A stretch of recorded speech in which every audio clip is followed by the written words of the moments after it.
The Northeast India Muay Thai and K1 Championship, organized by the CSD Foundation in collaboration with the All Tripura Amateur Muay Thai Association, commenced on Wednesday at the NSRCC Boxing Hall in Agartala. The championship was inaugurated by the Secretary of the Tripura Sports Council, Sukanta Ghosh. Also present was the President of the All Tripura Amateur Muay Thai Association, Prasenjit Sinha, along with other officials. Approximately 150 male and female athletes from across the northeastern region are participating in the competition. Vice president মুই থাই এখানে আরেকজন sir উপস্থিত আছেন, এখানে বিভিন্ন কোচেসরা আছেন, গার্ডিয়ানরা আছেন, সর্বোপরি এখানে যারা প্লেয়াররা আছেন বা অভিভাবকরা আছেন, সকলকে আমি আমার ব্যক্তিগত তরফ থেকে ত্রিপুরা স্পোর্টস কাউন্সিলের তরফ থেকে শুভেচ্ছা এবং অভিনন্দন জানাচ্ছি।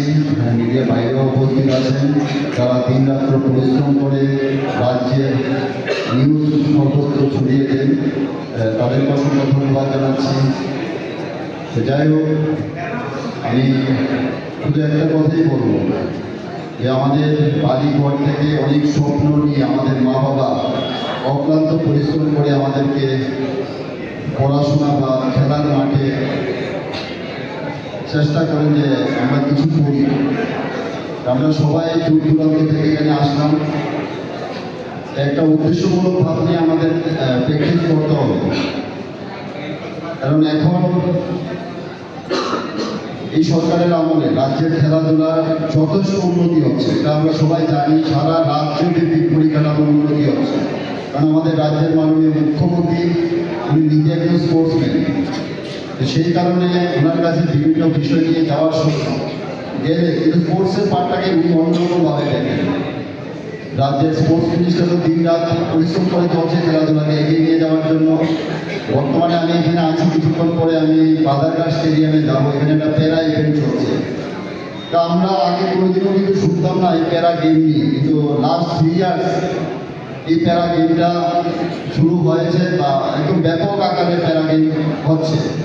গত বছর আমি আস্তাবল মাঠে ছিলাম প্যারা গেমে, আমি একটা জিনিস আপনাদের সঙ্গে শেয়ার করছি যে ওই মাঠে দাঁড়িয়ে 3000 স্টুডেন্টকে ফর্ম ফিল আপ করে একদিনের মধ্যে 2000 টাকা করে ভাতার ব্যবস্থা করে দিয়েছিলেন আমাদের রাজ্যের মাননীয় মুখ্যমন্ত্রীর নির্দেশে আমাদের স্পোর্টস মিনিস্টার স্যার। তো এইগুলো কিন্তু আমরা আগে কখনো দেখিনি।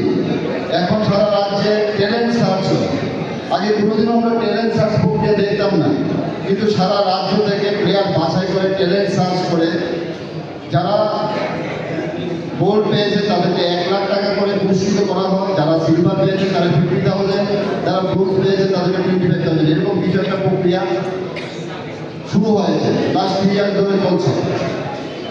এইগুলো কিন্তু আমরা আগে কোনোদিনও পেতাম। তারপরে লাস্ট আজকে থেকে 6 মাস আগে যখন বাজারঘাট stadium Bureau Report, Jini Khorang.